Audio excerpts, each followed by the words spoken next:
그 안민석 의원 보면은 적폐 판사다, 국민과 떼창으로 욕하고 싶다 이렇게 비판을 했고요. 네네. 또 송영길 의원도 뭐 우병우와 TK 동양의 같은 대학이라서 저렇게 했다 이런 식으로 공격을 하고 있거든요. 네, 그렇습니다. 자, 일단 그 안민석 의원의 적폐 판사부터 좀 말씀을 드리면 자신들의 정치적인 생각과 이념과 또는 성향과 맞춰서 하면 적폐 판사고, 그러니까 맞춰서 하면 촛불 판사고, 안 맞춰서 하면 적폐 판사다 이렇게 지금 표현을 하고 있거든요. 네. 그러면 지금 김관진 전 국방장관을 구속영장 실질심사를 한 강모 판사를 예로 들어볼게요. 그러면 구속영장을 내렸으니까 지금 촛불 판사다라고 찬사를 받아요. 그런데 이분의 지난번 정유라 아까 나오지 않았습니까? 정유라 구속영장 실질심사에서는 기각을 했어요. 네. 그때는 또 적폐 판사라고 욕을 먹었거든요. 그러니까 사안에 따라서 사실 이 상황을 판단을 하는 것이지,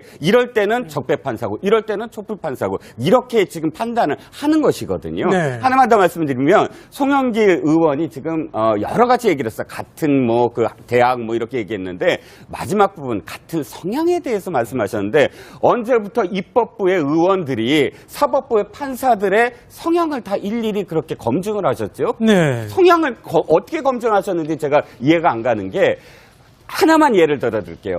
저 거창 양민 학살 사건 때 이 많은 사람들이 국가에 대해서 손배소 배상을 했는데 대법에서 그걸 다 기각을 했어요. 네. 그런데 그 중에서 손배소를 안 건 이 어머니 한 분이 79세 먹은 어머니 한 분이 다시 그것을 손배소를 냈는데, 부산 고법에서 이런 사건에 대해서는 국가가 소멸시효가 없다라고 배상 판결을 내렸어요. 그때 이것이 얼만큼 진보적인 판결이냐, 이 판사에 대해서 극찬을 했습니다. 진보 진영에서. 그런데 그 판사 누군지 아십니까? 네. 신광열 판사입니다. 지금 적폐 판사라고 온 이 진보에서 네. 송영길 의원이 얘기하는 같은 성향이다라고 이야기하는 이 신광열 판사가 그때 그렇게 진보 진영으로부터 극찬을 받은 판결을 한 부산 고법 판사였어요. 네. 그렇다면 송영길 의원의 주장대로 한다면 우병우 수석은 굉장히 진보적인 성향을 가지신 분이 됩니다. 왜? 같은 성향이기 때문에. 네. 신광열 판사가 굉장히 진보적인 판결을 내렸기 때문에. 그러니까 이것을 이 사법부의 권위를 세우려면 사법부가 자신한테 또 이 이념이 일치되는 판결을 내려서 박수를 치는 것이 사법부의 권위를 세우는 것이 아니라, 자신의 생각과 다른 판결을 내렸을 때도 받아들이는 것, 이것이 사법부의 권위를 세워주는 것이다라고 생각을 합니다. 그렇군요. 자, 지금 이 몇 사람, 이 어려운 상황에 처해 있는 몇 사람들을 저희가 한번 이제 살펴보려고 하는데요.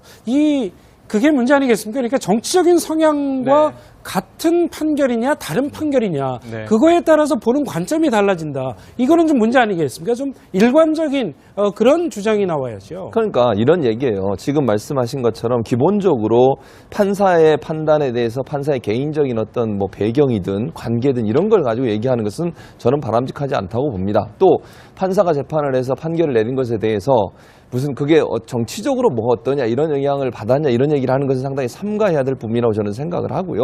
다만 국민의 한 사람으로서 사법부의 판단에 대해서 본인의 의견을 얘기하고 의사를 얘기하는 건 존중돼야 한다고 생각을 해요. 사법부의 판사가 완벽한 사람입니까? 저는 그렇다고 생각하지 않습니다.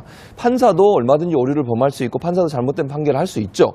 그래서 그걸 막기 위해서 뭘 해야 됩니까? 법과 원칙에 따라서 법률적 판단이, 법리가 거의 일관성을 유지하는 게 필요해요.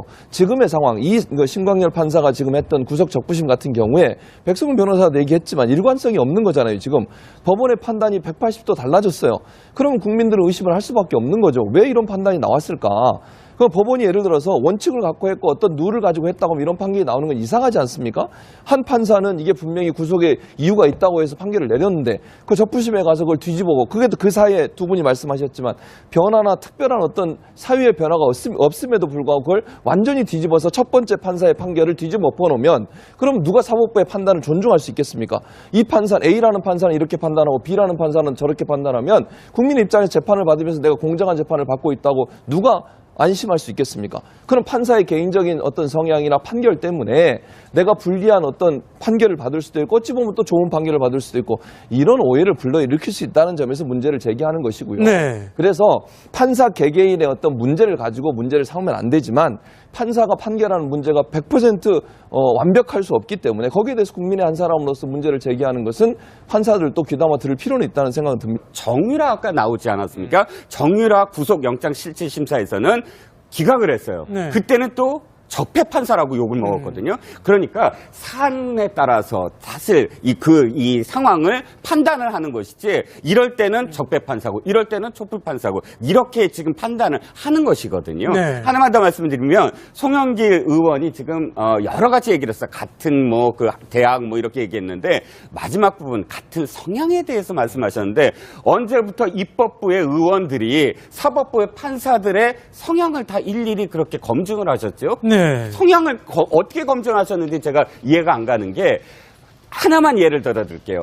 저 거창 양민 학살 사건 때 그 안민석 의원 보면은 적폐 판사다, 국민과 떼창으로 욕하고 싶다, 이렇게 비판을 했고요. 네네. 또 송영길 의원도 뭐 우병우와 TK 동양의 같은 대학이라서 저렇게 했다, 이런 식으로 공격을 하고 있거든요. 네, 그렇습니다. 자, 일단 그 안민석 의원의 적폐 판사부터 좀 말씀을 드리면, 자신들의 정치적인 생각과 이념과 또는 성향과 맞춰서 하면 적폐 판사고, 그러니까 맞춰서 하면 촛불 판사고, 안 맞춰서 하면 적폐 판사다, 이렇게 지금 표현을 하고 있거든요. 네. 그러면 지금 김관진 전 국방장관을 구속영장 실질심사를 한 강모 판사를 예로 들어볼게요. 그러면 구속영장을 내렸으니까 지금 촛불 판사다라고 찬사를 받아요. 그런데 이분의 지난번 이 많은 사람들이 국가에 대해서 손배소 배상을 했는데 대법에서 그걸 다 기각을 했어요. 네. 그런데 그 중에서 손배소를 안 건 이 어머니 한 분이 79살 먹은 어머니 한 분이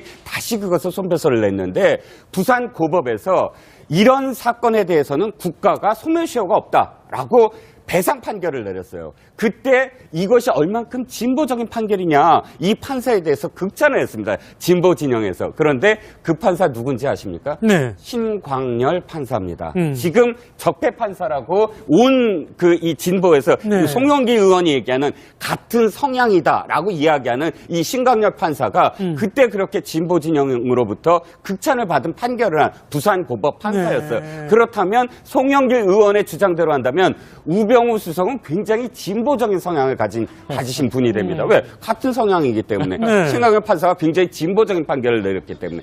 그러니까 이것을 이 사법부의 권위를 세우려면 사법부가 자신한테 뚝 이념이 일치되는 판결을 내려서 박수를 치는 것이 사법부의 권위를 세우는 것이 아니라, 자신의 생각과 다른 판결을 내렸을 때도 받아들이는 것, 이것이 사법부의 권위를 세워주는 것이다 라고 생각을 합니다. 그렇군요. 자, 지금 이 몇 사람, 이 어려운 상황에 처해 있는 몇 사람들을 저희가 한번 이제 살펴보려고 하는데요.